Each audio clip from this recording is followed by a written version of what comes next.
Prince Harry has touched down in Angola, once again stepping into his late mother, Princess Diana's iconic shoes, literally and symbolically by walking across active landmine zones in support of his long-standing charity, the Halo Trust. But while this act might look noble on the surface, the timing, execution and narrative surrounding this solo adventure have raised serious questions.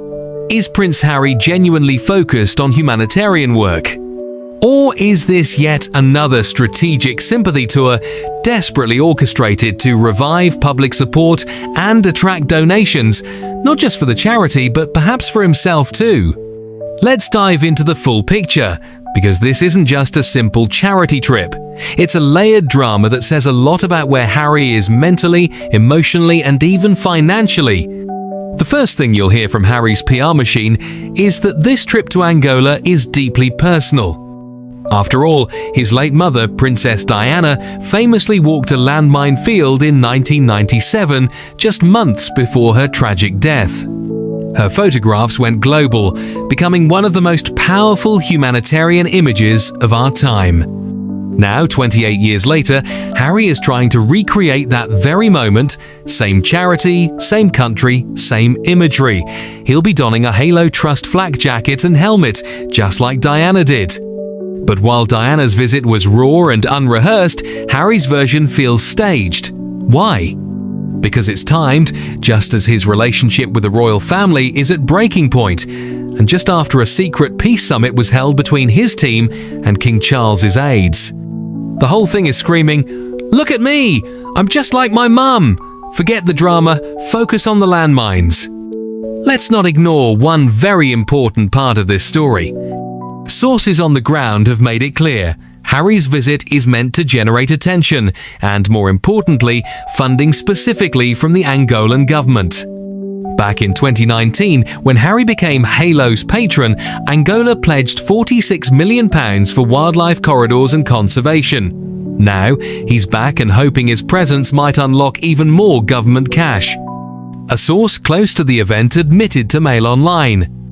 Usually, these trips help to drive a bit more money from the government.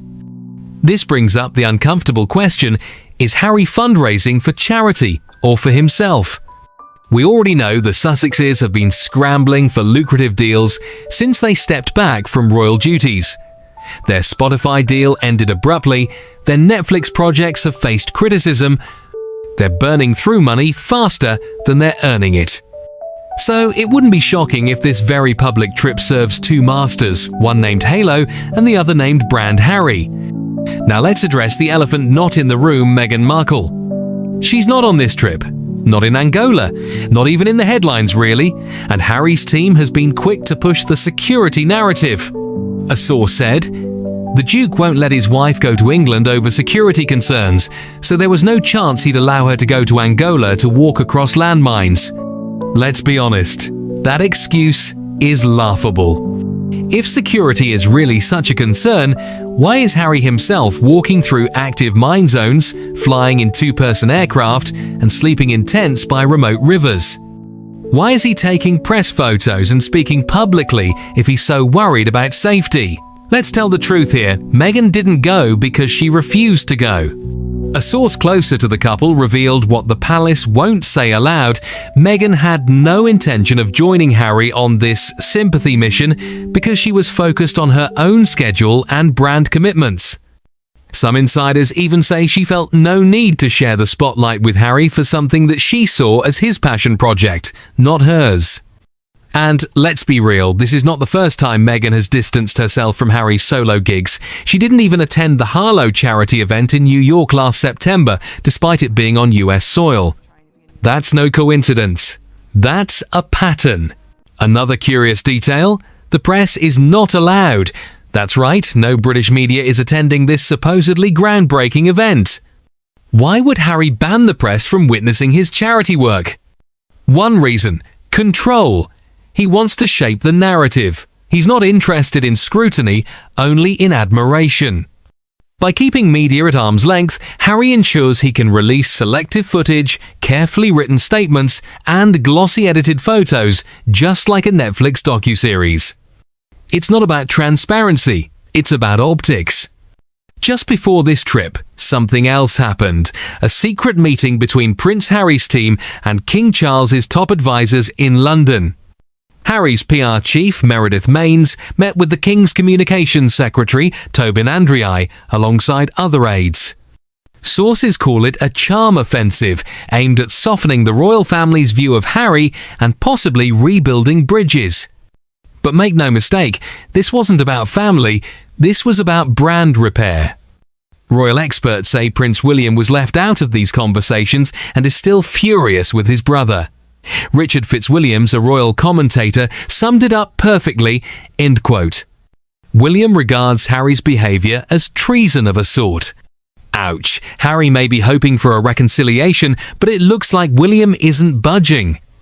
And many see this Angola trip as a way for Harry to draw attention away from his fractured royal ties and refocus the headlines on a feel-good cause. Like, what's this girl, Meghan Markle? Just complaining. I was like, didn't she hit the light-skin lottery? Acting all dumb like she don't know nothing. I had no idea how racist they were. It's the royal family. They're the original racists. Some of that shit she went through was not racism. They wanted to know how brown the baby was gonna be. I'm like, that's not racist. Because even black people want to know how brown the baby gonna be. Shit. But it's not working as smoothly as he hoped. Harry also wants the public to know that Halo is using AI and drones to clear mines faster. That's a nice touch, but feels more like tech jargon thrown in to make the story sexier for donors. AI and drone use in demining is not new, but it fits the narrative. Look at Harry, bringing innovation, risking danger, and fighting for peace while his family ignores him. It's emotional manipulation dressed as charity. In the end, what are we really seeing here?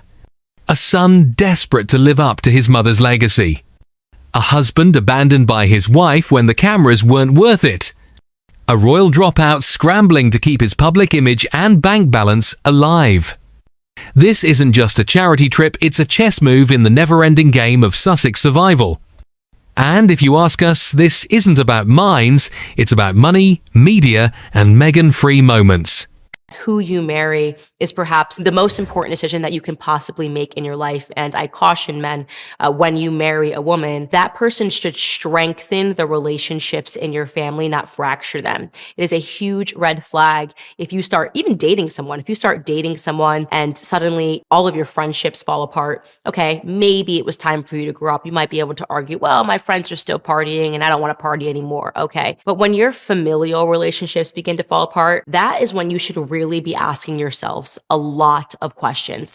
Prince Harry's trip to Angola will make headlines, that's guaranteed. But what it won't do is fix the cracks in his reputation, his family ties, or his finances. You can walk across all the minefields you want, but if your marriage looks staged, your motives seem desperate, and your actions contradict your words, the public will eventually see through the fog. Stay tuned. Because if this trip doesn't generate the sympathy or donations Harry is hoping for, we may soon see another Netflix special, another interview, or perhaps even another explosive memoir. Until then, we watch, we wait, and we wonder what Prince Harry will do next to keep his crownless empire alive.